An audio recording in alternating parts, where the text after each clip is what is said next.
Hi, it's Deb from Deb's Days Designs. I'm back today with another fun project for you. It's a kitchen project.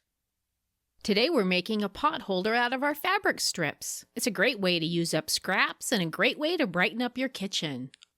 This is a quilt-as-you-go technique, meaning we're quilting it as we're going. Before I get started, I publish new content frequently, so be sure to subscribe to my YouTube channel.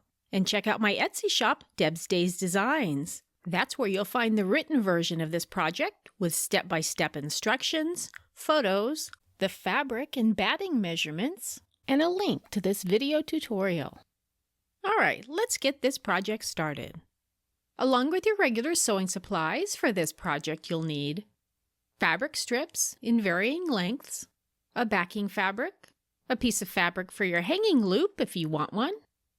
Now be sure all your fabrics are 100% cotton because this is for high heat uses, so we want to make sure nothing's going to melt.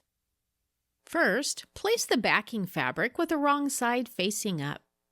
Center the two pieces of batting, or the one piece of batting and one piece of Insulbrite, in the middle. Make sure you have 1.5 inches of backing fabric showing around each side. Base the stack in place. Place one fabric strip corner to corner with the right side of the fabric facing up. Place another fabric strip on top with the right side of the fabric facing down. Align the raw edges on one of the long sides. Pin it to hold it all together, and stitch along the long edge using a 1/4 inch seam allowance. Now here's an important tip. Since we're using the backing piece as our binding, do not stitch beyond the batting in the front. We need to stop right there. And press it open. I had tacked down my other side about 1/8 inch from the raw edge, but that's a step you can skip.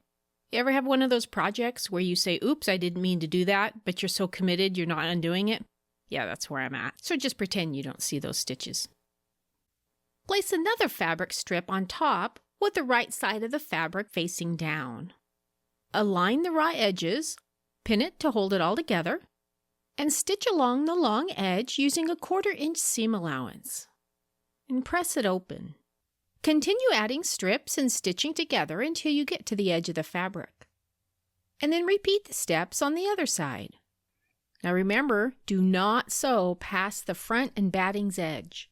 Now trim away your scraggly strips without cutting into your backing. Cut the backing so it measures 1 inch all the way around. Now we're going to use that backing to make the binding. So fold the backing over so the raw edge meets near the raw edge of the front and press it. Fold the backing over one more time so it becomes the binding on the front and press it. Work your way around the sides, pressing as you go, and use fabric clips to hold it all in place. Now, if you prefer to miter the corners, measure 1 inch away from each corner and mark it. Draw a straight line to connect the marks, and cut on the line. Fold the raw edge corner over the corner of the batting and front fabric.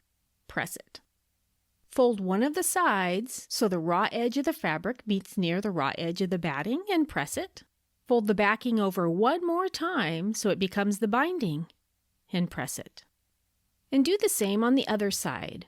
Fold in the raw edge of the fabric to meet the raw edge of the batting in front and press it. And fold the backing fabric over one more time so it becomes the binding and press it. Then top stitch around the entire pot holder near the open edge of the binding.